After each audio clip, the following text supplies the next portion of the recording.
Padre, gracias por tu revelación. Gracias por tu gran amor con que nos has amado. Al estudiar este mensaje te suplicamos que nos hables al corazón, que alimentes nuestra vida espiritual, que nos ayudes a conocer más de ti y que nos permitas anclar nuestra vida en tu palabra, en tu mensaje, en tu gran amor. En el nombre de Jesús.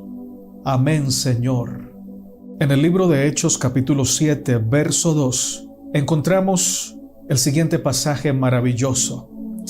Dice Esteban: varones, hermanos y padres, oíd, el Dios de la gloria apareció a nuestro padre Abraham estando en Mesopotamia, antes que morase en Harán. Quien iba a hablar en este episodio, o quien estaba hablando en esta escena bíblica, no era cualquier personaje, era un varón de Dios.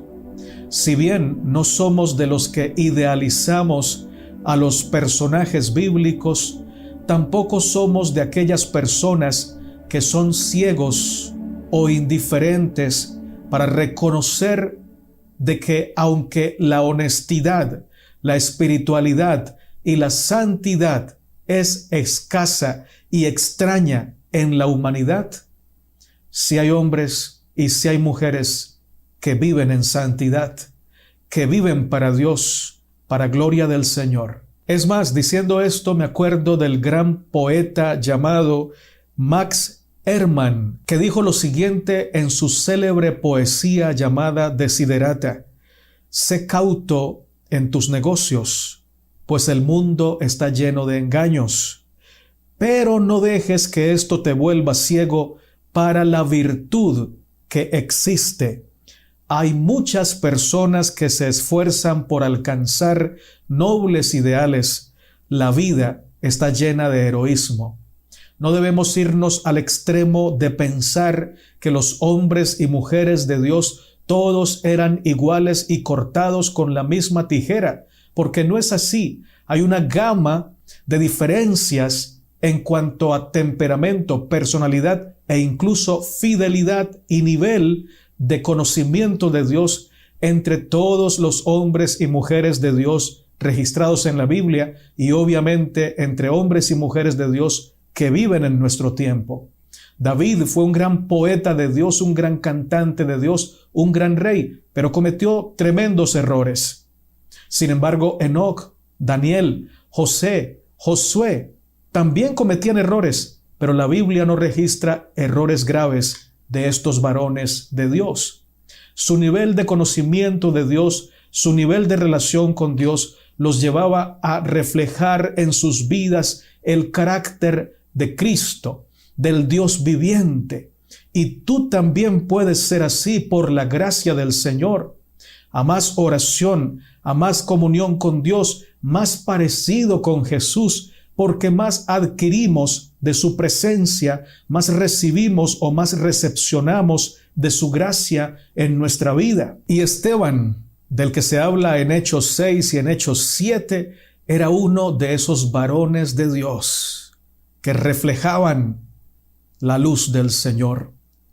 Era un hombre que amaba a Dios porque conocía al Dios de la gloria. Comprendía que Dios lo amaba tanto que se había entregado por él en la cruz de Jesús.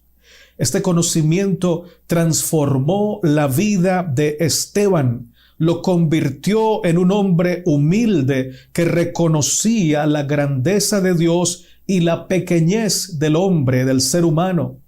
Un hombre manso que siempre deseaba que su vida fuera el resplandor de la luz de Dios para servir y para amar a su prójimo. Esteban era un hombre dispuesto a vivir toda su vida al filo del peligro, si eso era necesario o si esa era la consecuencia de predicar la verdad tal cual él la había recibido de Cristo. El nombre Esteban significa guirnalda o corona de victoria. Viene del griego Estéfanos. La vida de Esteban decía al mundo entero que el victorioso es Cristo. En la vida de este hombre, la corona de victoria no le pertenecía a él, le pertenecía a Cristo. Esteban era un hombre que con su vida señalaba la gloria de Dios. No vivía para satisfacer sus apetitos, ni para exaltarse a sí mismo por sus talentos o su conocimiento. Todo lo que hacía, pensaba o decía, proclamaba al Dios de la gloria. Este hombre era quien iba a hablar ante el concilio del Sanedrín en Hechos capítulo 7.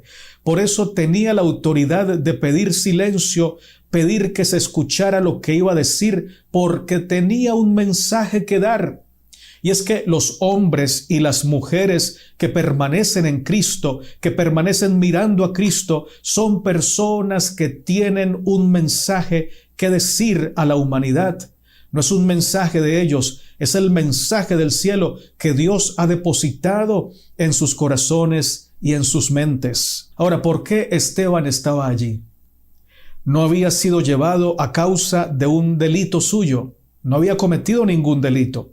Fue llevado ante este juicio humano debido a que él vivía como quien sabe que está siendo mirado, observado por el juez de la gloria, por el juez del cielo. Vivía para ser fiel, para presentar a Jesús y para predicar su verdad sin importar las consecuencias. No era que él buscaba la muerte, no era que Esteban buscaba el peligro, era que Esteban quería predicar a Cristo, aunque eso simbolizara o significara ponerse en peligro. Él pensaba, ¿qué es mejor? ¿Estar en peligro por decir la verdad o quedar callado y dejar de predicar a Cristo cuando la gente necesita urgentemente conocer esa luz que yo estoy conociendo en Jesús? Prefiero exponerme al peligro que quedarme callado y guardar tan grande noticia, la noticia de la salvación, de la gracia y del poder de mi Cristo Jesús. Oh, mis hermanos, leamos lo que dice la Biblia en cuanto a la razón por la que Esteban fue llevado delante de los líderes religiosos de ese tiempo. Hechos capítulo 6, versos 8 al 15, relata la razón. Dice, y Esteban, lleno de gracia y de poder, hacía grandes prodigios y señales entre el pueblo. Entonces se levantaron unos de la sinagoga llamada de los libertos y de los de Cirene, de Alejandría, de Sicilia y de Asia, disputando con Esteban, pero no podían resistir a la sabiduría y al espíritu con que hablaba. Entonces sobornaron a unos para que dijesen que le habían oído hablar palabras blasfemas contra Moisés y contra Dios. Soliviantaron al pueblo, a los ancianos y a los escribas, y arremetiendo le arrebataron y le trajeron al concilio. Y pusieron testigos falsos que decían, este hombre no cesa de hablar palabras blasfemas contra este lugar santo y contra la ley. Pues le hemos oído decir que ese Jesús de Nazaret destruirá este lugar y cambiará las costumbres que nos dio Moisés. Entonces todos los que estaban sentados en el concilio, al fijar los ojos en él, vieron su rostro como el rostro de un ángel. Notamos que era uno solo contra muchos que habían venido de diferentes lugares y que pertenecían a la sinagoga. Obviamente personas ilustres, estudiadas o estudiosas de la ley. Intentaron combatir, debatir y convencer a Esteban, derrotarlo en el ámbito de las ideas. Pero Esteban, aunque era uno solo contra varios, era mayoría.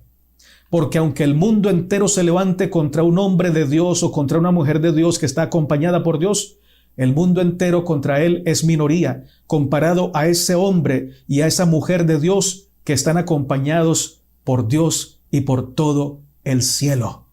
La familia del cielo respaldaba a Esteban. Dios el Padre respaldaba a Esteban. Jesucristo respaldaba a Esteban. El Espíritu Santo llenaba a Esteban y ningún argumento de índole tradicional o de índole religioso pudo levantarse y vencer los argumentos poderosos de la gracia de Cristo que habitaba y llenaba la vida de este siervo de Dios. Y cuando estos muchos vieron que no podían contra ese solo hombre, decidieron pagar a personas mentirosas, a testigos falsos, y les dieron un relato para que contaran y así hicieran quedar mal a Esteban delante del concilio, buscando su muerte. ¿Saben que las personas que hicieron esto eran personas que creían que temían a Dios? Ellos creían que tenían la verdad y que Esteban estaba en la mentira. Y pensaron seguramente, vamos a decir esta mentira y vamos a pagar para que otros digan una mentira delante del concilio, para que sean testigos falsos, solo porque queremos hacer un bien mayor. Y para hacer un bien mayor a veces toca someterse a un mal menor. Y en este caso el mal menor es decir que él dijo cosas que no dijo. Pero todo sea por amor al templo, todo sea por amor a nuestra tradición, a nuestra religión, todo sea por amor a Dios. Esteban no tenía que recurrir a las trampas, a las mentiras, a los insultos, a decirles blasfemos. Esteban solo tenía con él el peso de la gracia de Cristo y el peso de la verdad, lo cual era más que suficiente. Y saben, hermanos, cuando los falsos testigos dijeron que este siervo del Señor había levantado su voz contra el templo, contra Moisés y contra la verdad que ellos abrazaban, el concilio miró el rostro de Esteban para darse cuenta que lo que decían era mentira, porque su rostro no reflejaba la oscuridad del odio, no reflejaba la oscuridad del miedo. Su rostro reflejaba la luz de Cristo y vieron su rostro como el rostro de un ángel. Alabado sea el Señor. Cuando tu vista y tu mente están conectados con el Señor Jesucristo, quien es el que está lleno de gracia y de verdad, entonces tu vida también estará llena de gracia y llena de poder, teniendo como resultado una constante demostración de prodigios y de señales. Por doquiera que vaya un hijo o una hija de Dios que estén llenos de la gracia de Cristo, se verán milagros, se verán transformaciones, se oirán testimonios de liberación y se harán prodigios que quebrantarán las cadenas de los pecadores para que encuentren su libertad en Cristo el Salvador.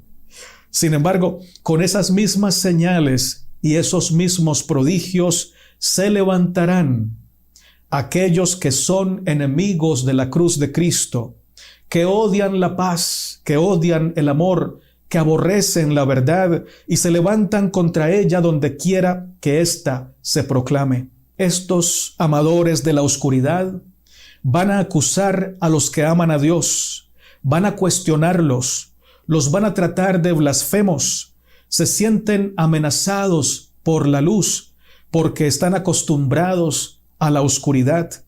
Y cuando vean que no pueden contra los hijos e hijas de Dios que como Esteban predican la verdad en Cristo, pondrán palabras en sus bocas, los acusarán de ser un peligro para el status quo, es decir, son un peligro porque sus conceptos pueden traer un cambio a la sociedad tal como la conocemos.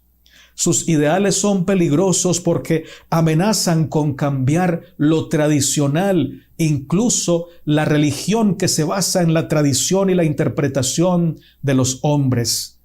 Y si se cambia la tradición, la gente ya no le va a creer a los líderes religiosos que predican tradición y perderán el dominio sobre la conciencia de los demás.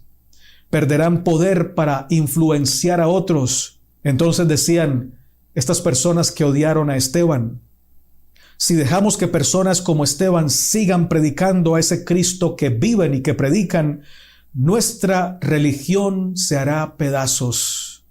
Con estos pensamientos en mente, los religiosos desprovistos de Dios y de su amor de los tiempos de Esteban y de los tiempos nuestros, proceden a acusar y a difamar y a calumniar a los que exaltan la cruz de Cristo. Por eso, no se nos haga extraño de que así como dijeron de Jesús, de Esteban y de Pablo y de todos los discípulos de Cristo, se diga también de nosotros: estos son blasfemos, demonio tienen, son mentirosos, son un peligro, no los escuchen. Sin embargo, la mentira nunca puede detener la verdad de Cristo. La falsa verdad de las denominaciones, que está más centrada en su autoexaltación que en la luz de Jesús, será derrotada por la verdad diáfana y poderosa que emana de Cristo, nuestro Señor y nuestro Salvador. La luz que resplandece en el rostro de Jesús es la luz de su gloria. Y su gloria es el amor divino manifestado en su gran sacrificio allá en el monte Calvario, allá en el madero. La gloria de los hombres consiste en exaltar la carne, en darle fama a los talentos humanos. Por eso la gloria de un gran futbolista es hacer goles bonitos, es ganar campeonatos mundiales. La gloria de un actor es interpretar su mejor papel, ganarse el Oscar y todos los aplausos. La gloria de un gran orador es cautivar a grandes multitudes y lograr que su nombre se ponga encima de otros nombres. Oh, mis hermanos, la gloria de Dios es hacerse carne, siendo Dios, tomar la forma de hombre, tomar la naturaleza humana como la nuestra, y estando en esa condición de humillación, seguirse humillando hasta convertirse en siervo de los que somos siervos, siervo de siervos, un nivel mucho menor que el de un esclavo, y seguir descendiendo hasta llegar a la peor de las muertes, la muerte del madero, la muerte de la maldición, expuesto al desnudo delante de todos, como un malhechor. Esa es la gloria de Dios. Porque Él que tenía todos los talentos, todos los dones, toda la sabiduría, todo el poder, no eligió nada de esto para conquistarnos y lograr su cometido, sino que eligió ser nada, hacerse nada, renunciar a su trono, renunciar a su investidura de Rey del universo, arriesgarse a ser maltratado, odiado, escupido y humillado por aquellos a los que vino a salvar para decirnos: te amo. Él dijo: si para mostrarles cuánto los amo, debo renunciar a todo, debo ser odiado, escupido y maltratado incluso por aquellos a los que voy a salvar, estoy dispuesto. Y esa es la gloria de Dios. Eso, mis hermanos, es lo que más brilla en el rostro de Dios. Su amor, su condescendencia, su misericordia, su capacidad para dejarlo todo con tal de venir a buscarnos, con tal de estar tan cerca y extendernos la mano y que podamos confiar en Él como Señor, como Salvador, porque hemos visto que no escatimó ni su propia vida con tal de darnos vida a nosotros.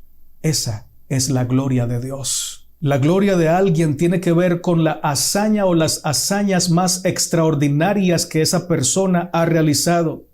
La gloria de Jesús tiene que ver con la hazaña que hizo para venir a mostrarnos el amor del Padre Celestial, y el universo entero se pone de pie para decir amén, aleluya, gloria a Dios, y aplaudir al amor eterno, aplaudir a la misericordia manifestada en la muerte de Cristo, en ese sacrificio, en esa entrega. Y entonces el universo entero dice: ahora comprendo por fin lo que es el amor. El universo sabía que era el amor, Pero Jesús, al morir en una cruz, al entregar su vida de manera voluntaria por aquellos que no lo merecíamos, le dio al amor un nivel diferente, mucho más alto, mucho más profundo, mucho más ancho. Alabado sea Dios por las grandes dimensiones de su amor. Esa luz de bondad, de humildad, de misericordia que brilla en el rostro de Cristo fue la que resplandeció en el rostro de Esteban, de tal manera que hasta sus contradictores vieron su rostro como el rostro de un mensajero divino, porque los que conocen a Jesús reflejan en su rostro su luz, su ternura, su bondad, su misericordia, su santidad. Oh, mis hermanos, la verdad de la que habló Jesús, de la que hablaron los apóstoles, de la que habló Esteban, no es un conjunto de doctrinas enraizadas en una cantidad de textos bíblicos interpretados al amaño de un credo denominacional que convierte a los que la poseen en personas autosuficientes y que siempre quieren hacer alarde de sus creencias. La verdad de la que habló Jesús es una potencia celestial de vida que cambia la existencia, que renueva el carácter y que lleva a quien la posee a manifestar amor, ternura, respeto, misericordia y servicio por los que lo rodean.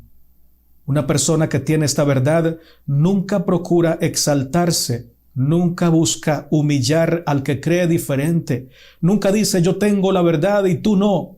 Siempre dice Cristo es el camino, Cristo es la verdad, Cristo es la vida y el que cree en Él tiene vida eterna.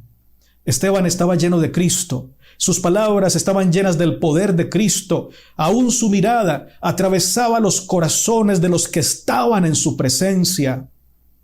Era un hijo de Dios. Y lo que iba a decir tenía el peso de la gloria de Dios. Y ya sabemos cuál es la gloria de Dios. El peso del amor, de la humildad y el anhelo de hacer sacrificios para alcanzar a los perdidos. Esteban les dijo, el Dios de gloria apareció a nuestro padre Abraham cuando él estaba en Mesopotamia. Esta frase de Esteban en el inicio de su gran mensaje está llena de contenido. Esteban hablaba de Dios, no como de un ente que estaba lejano, no desde la teoría sin vida, sino desde la experiencia.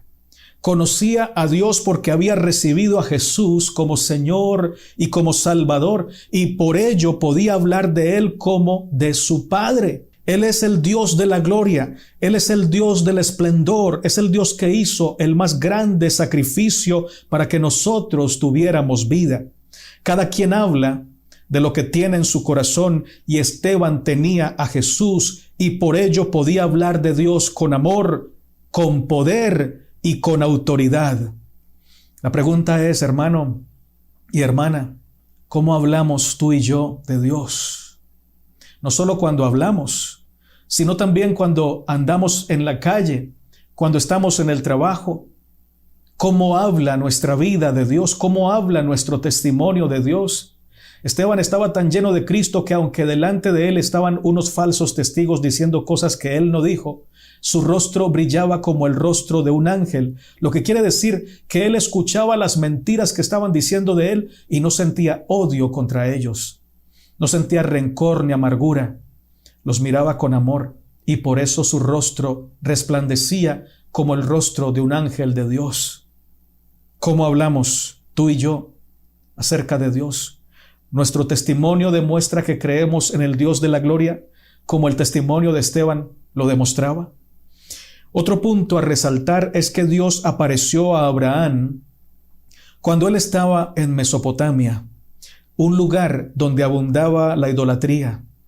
Los padres de Abraham eran idólatras, adoraban a dioses de palo y de piedra, y Josué dijo a todo el pueblo, así dice el Señor, Dios de Israel, al otro lado del río habitaban antiguamente vuestros padres, es decir, Taré, padre de Abraham, y de Nacor, y servían a otros dioses.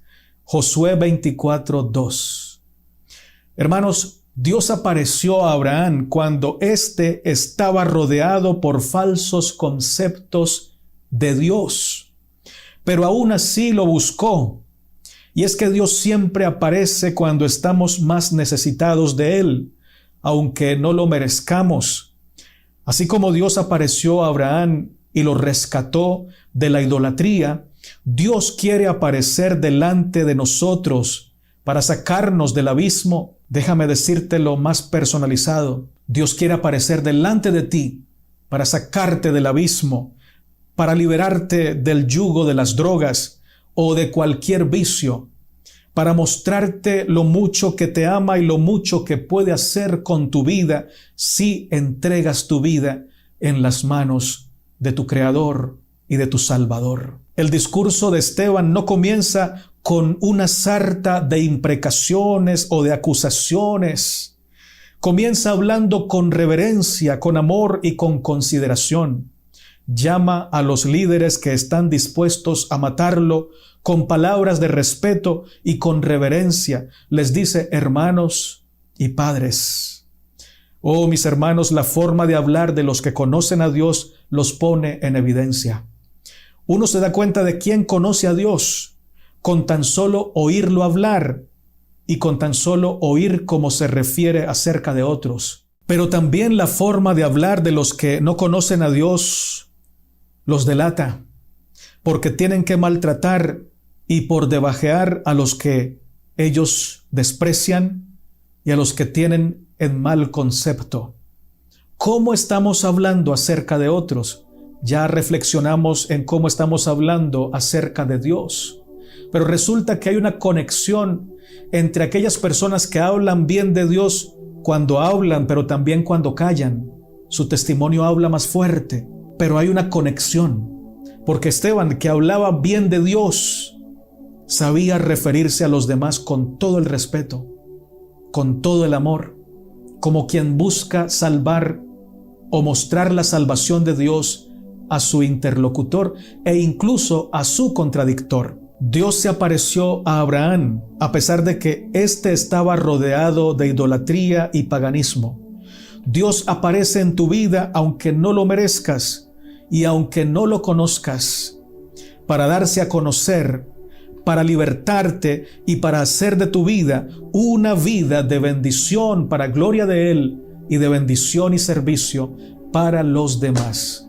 Esteban dejó claro delante del concilio que él iba allí como representante del cielo. Esteban era un hombre humilde, mirado por muchos como un ignorante, como alguien que no sabe de la Biblia porque estaba diciendo cosas que ellos no aceptaban, porque exaltaba a Cristo cuando ellos consideraban que Cristo era nada y nadie. Para ellos era un blasfemo, un mentiroso y un ignorante, pero no podían ganarle en su evidencia y en la luz que emanaba de Esteban cuando predicaba de Cristo. Pero Esteban, en vez de llenarse de arrogancia o de amargura contra sus interlocutores, los trató como hermanos y como padres. Los trató con el debido respeto porque él conocía a Dios y sabía que Dios amaba a las personas que lo odiaban a él. Y los trató como Dios lo trataba a él. Mis hermanos, el Señor, el Dios de Esteban, es nuestro Dios. El Dios al que Esteban llamó el Dios de la gloria es nuestro Dios. Por eso nuestra vida no tiene que estar sumida en la miseria, no tiene que estar sumida en el pecado. Por eso nuestra vida en las manos de Cristo puede ser una vida productiva, una vida que refleje la luz del cielo, una vida que muestre el amor de Cristo, una vida que por donde quiera que vaya, va llevando las señales, los prodigios y el poder de la gracia del Señor. Que Dios nos ayude, que Dios nos bendiga y que todos los días podamos vivir como quien vive en la presencia del Dios de la gloria. Eres muy amado y muy amada por el Señor.